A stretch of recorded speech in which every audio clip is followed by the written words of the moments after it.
ನಿಪ್ಪಟ್ಟು ಗರ್ಗರಿಯಾಗಿ ಅಷ್ಟೇ ಅಲ್ಲದೆ ಟೇಸ್ಟಿಯಾಗೂ ಸಹ ಬರಬೇಕಂದ್ರೆ ಈ ಥರ ಒಂದ್ಸರಿ ಟ್ರೈ ಮಾಡಿ. ಇನ್ನೇನು ವರಮಹಾಲಕ್ಷ್ಮಿ ಹಬ್ಬ ಬರ್ತಾ ಇದೆ ಅಲ್ವಾ, ಸ್ನ್ಯಾಕ್ಸ್ನೇನಾದರೂ ರೆಡಿ ಮಾಡ್ಕೋಬೇಕಂದ್ರೆ ಈ ಬೇಕ್ರಿ ಸ್ಟೈಲ್ ನಿಪ್ಪಟ್ಟನ್ನ ಮಿಸ್ ಮಾಡದೆ ಒಂದ್ಸರಿ ಟ್ರೈ ಮಾಡಿ. ತುಂಬ ರುಚಿಯಾಗಿ ಬರುತ್ತೆ. ಇನ್ಯಾಕೆ ತಡ, ಯಾವ ರೀತಿ ಮಾಡೋದಂತ ನೋಡೋಣವಾ.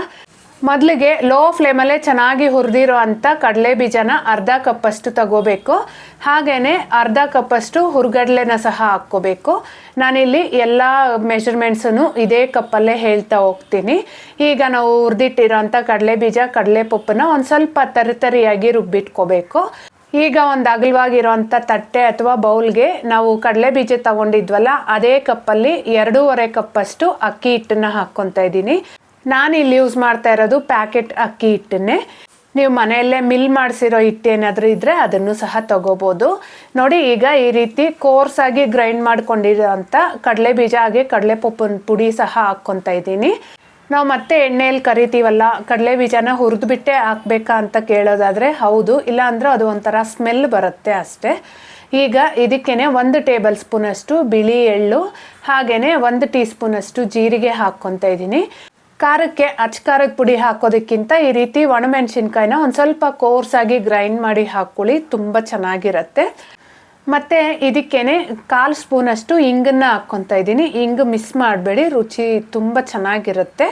ಮತ್ತು ನಾನು ತೊಗೊಂಡಿರೋ ಮೆಷರ್ಮೆಂಟ್ಗೆ 3/4 ಸ್ಪೂನಷ್ಟು ಉಪ್ಪನ್ನ ಹಾಕ್ಕೊತಾ ಇದ್ದೀನಿ. ಇಲ್ಲಿ ನಿಪ್ಪಟ್ಟು ಗರಿಗರಿಯಾಗಿ ಬರಬೇಕಂದ್ರೆ ಚೆನ್ನಾಗಿ ಬಿಸಿ ಮಾಡಿರೋ ಅಂಥ 2-3 ಸ್ಪೂನ್ ಎಣ್ಣೆ ಹಾಕ್ಕೋಬೇಕು. ಗರಿಗರಿಯಾಗಿ ಬರುತ್ತಲ್ವ ಅಂತ ಹೇಳ್ಬಿಟ್ಟು ತುಂಬ ಎಣ್ಣೆ ಹಾಕ್ಬಿಡ್ಬಾರ್ದು, ಅದಕ್ಕೆ ತಕ್ಕಷ್ಟು ಮಾತ್ರ ಹಾಕ್ಕೋಬೇಕಾಗತ್ತೆ.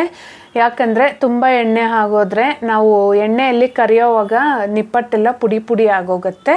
ಇನ್ ಕೇಸ್ ಸಾಕಾಗದಿರೋ ಇರೋಷ್ಟು ಹಾಕಿದ್ರೆ ನಿಪ್ಪಟ್ಟು ಸ್ವಲ್ಪ ಗಟ್ಟಿಯಾಗಿ ಬರುತ್ತೆ, ನೋಡ್ಕೊಳ್ಳಿ. ನಾವು ಹಾಕಿರೋ ಎಣ್ಣೆ ಎಲ್ಲ ಈ ಹಿಟ್ಟಿಗೆ ಚೆನ್ನಾಗಿ ಹಿಡಿಸಿ ನಂತರ ಕೈಯಲ್ಲಿ ಈ ರೀತಿ ಬಿಗಿಯಾಗಿ ಹಿಡಿದ್ರೆ ಉಂಡೆ ಹದಕ್ಕೆ ಬರಬೇಕು. ಈ ಟೈಮಲ್ಲಿ ಸ್ವಲ್ಪನೇ ನೀರನ್ನು ಹಾಕ್ಕೊಂಡು ಮಿಕ್ಸ್ ಮಾಡ್ಕೋಬೇಕು. ನಾನಿಲ್ಲಿ ತಣ್ಣೀರನ್ನೇ ಯೂಸ್ ಮಾಡ್ತಾ ಇದ್ದೀನಿ. ನೀರು ಒಂದೇ ಸರಿ ಜಾಸ್ತಿ ಹಾಕ್ಬಿಡ್ದಿರ ಸ್ವಲ್ಪನೇ ಹಾಕ್ಕೊಂಡು ಇದನ್ನು ತುಂಬ ಗಟ್ಟಿಯಾಗೂ ಅಲ್ದಿರ ಹಂಗಂತ ತುಂಬ ತೆಳುವಾಗೂ ಅಲ್ದಿರ ಚಪಾತಿ ಹಿಟ್ಟಿನ ಅದಕ್ಕೆ ಕಲಸಿಟ್ಕೋಬೇಕು. ಈ ಸ್ಟೆಪ್ನ ಮತ್ತೆ ಕರೆಕ್ಟಾಗಿ ಮಾಡ್ಕೋಬೇಕಾಗತ್ತೆ.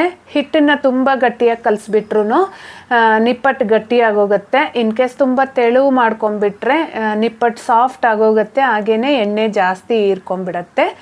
ನಾನು ಈ ಟೈಮಲ್ಲಿ ಸಣ್ಣದಾಗಿ ಕಟ್ ಮಾಡಿರೋ ಅಂಥ ಕರಿಬೇವನ್ನ ಹಾಕ್ಕೊತಾ ಇದ್ದೀನಿ. ನೀವು ಬೇಕಾದರೆ ಎಣ್ಣೆ ಹಾಕಿ ಚೆನ್ನಾಗಿ ಹಿಟ್ಟಿಗೆ ಇಡಿಸ್ತೀರಲ್ವ, ಆ ಟೈಮಲ್ಲೇ ಕರಿಬೇವನ್ನ ಹಾಕ್ಕೊಂಡು ಮತ್ತೆ ನೀರು ಹಾಕ್ಕೊಂಡು ಕಲಿಸ್ಕೋಬೋದು. ನೋಡಿ, ಈ ಹಿಟ್ಟಿನ ಹದ ಈ ರೀತಿ ಇರಬೇಕು. ಬೇಕಾಗಿರೋಷ್ಟು ಹಿಟ್ಟನ್ನು ತಗೊಂಡು ಮಿಕ್ಕಿರೋ ಹಿಟ್ಟನ್ನು ಒಣಗಕ್ಕೆ ಬಿಡ್ದಿರೋ ಒಂದು ಬೌಲು ಅಥವಾ ಬಟ್ಟೆನ ಹಾಕಿ ಮುಚ್ಚಿಟ್ಕೋಬೇಕು. ಇದರಿಂದ ಹಿಟ್ಟು ಒಣಗ್ದಿರ ಗಟ್ಟಿ ಆಗದಿರ ಇರುತ್ತೆ.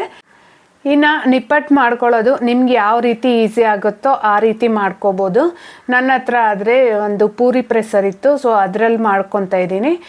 ಈ ರೀತಿ ಪೂರಿ ಪ್ರೆಸ್ಸರ್ ಇದ್ದರೆ ಮಾಡೋದು ತುಂಬ ಈಸಿ ಆಗೋಗುತ್ತೆ. ಹಾಗೆಯೇ ಎಲ್ಲ ಕಡೆ ಹಿಟ್ಟು ಸ್ಪ್ರೆಡ್ ಆಗಿ ನಿಪ್ಪಟ್ಟು ಸೈಜ್ ಸಹ ಒಂದೇ ಥರ ಬರುತ್ತೆ. ಇನ್ ಕೇಸ್ ಇಲ್ಲ ಅಂದರೆ ಚಪಾತಿ ಮಣೆ ಮೇಲೆ ಹಿಟ್ಟು ಇಟ್ಕೊಂಡ್ಬಿಟ್ಟು ಒಂದು ಪ್ಲಾಸ್ಟಿಕ್ ಕವರ್ನ ಅದ್ರ ಮೇಲೆ ಇಟ್ಟು ಒಂದು ಪ್ಲೇಟ್ ಸಹಾಯದಿಂದ ಪ್ರೆಸ್ ಮಾಡ್ಕೋಬೋದು. ಇಲ್ಲ ಅಂದರೆ ಚಪಾತಿ ಕೋಲಲ್ಲಿ ರೋಲ್ ಮಾಡ್ಕೊಂಡಾದರೂ ಮಾಡ್ಕೋಬೋದು. ನೋಡ್ಕೊಳ್ಳಿ, ನಿಮ್ಗೆ ಯಾವ್ದು ಅನುಕೂಲ ಆಗುತ್ತೋ ಆ ರೀತಿ ಮಾಡ್ಕೋಬೋದು. ಇನ್ನು ಸೈಜು ಅಷ್ಟೇ, ನಾನಾದರೆ ಹೊರಗಡೆ ಅಂಗಡಿಯಲ್ಲಿ ಸಿಗುತ್ತಲ್ವ ಅದೇ ಸೈಜಲ್ಲಿ ಮಾಡ್ಕೊತಾ ಇದ್ದೀನಿ. ಇಲ್ಲ ನಿಮ್ಗಿನ್ನೂ ಚಿಕ್ಕದಾಗಿ ಬೇಕಂದರೆ ಹಾಗೂ ಸಹ ಮಾಡ್ಕೋಬೋದು. ಆದರೆ ನಿಪ್ಪಟ್ಟನ್ನ ತುಂಬ ತೆಳುವಾಗೂ ಅಲ್ಲದೆ ಹಾಗೆ ತುಂಬ ದಪ್ಪನೂ ಅಲ್ಲದೆ ಈ ರೀತಿ ವಿಡಿಯೋದಲ್ಲಿ ತೋರಿಸ್ತಾ ಇದ್ದೀನಲ್ವ, ಮೀಡಿಯಮ್ ಸೈಜಲ್ಲಿ ಮಾಡಿಕೊಂಡ್ರೆ ರುಚಿ ತುಂಬ ಚೆನ್ನಾಗಿರುತ್ತೆ. ಈಗ ಎಣ್ಣೆ ಚೆನ್ನಾಗಿ ಕಾದಿರಬೇಕು.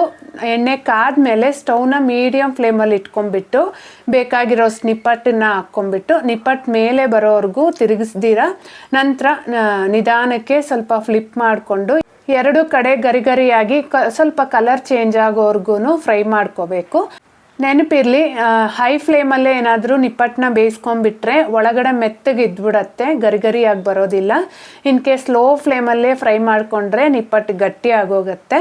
ಹಾಗೆ ಪ್ರತಿಯೊಂದು ಬ್ಯಾಚ್ ನಿಪ್ಪಟ್ಟು ಹಾಕಿದಾಗೂ ಎಣ್ಣೆ ಸ್ವಲ್ಪ ಬಿಸಿ ಆದಮೇಲೆ ಮಾತ್ರನೇ ಹಾಕ್ಕೊಳ್ಳಿ.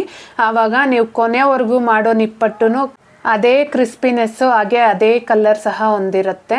ಖಂಡಿತ ನಿಮಗೆ ನಾನು ಹೇಳಿರೋ ಟಿಪ್ಸ್ ಎಲ್ಲ ಅರ್ಥ ಆಗಿರುತ್ತೆ ಅಂದ್ಕೊತೀನಿ. ಇದೇ ರೀತಿ ಒಂದ್ಸರಿ ಟ್ರೈ ಮಾಡಿ ಹೇಗಾಯಿತು ಅಂತ ಹಾಗೆ ಕಮೆಂಟ್ ಮಾಡಿ ತಿಳಿಸಿ. ಇಷ್ಟ ಆದರೆ ಮಿಸ್ ಮಾಡದೆ ವಿಡಿಯೋನ ಲೈಕ್ ಮಾಡಿ, ಚಾನಲ್ನ ಸಬ್ಸ್ಕ್ರೈಬ್ ಮಾಡಿ.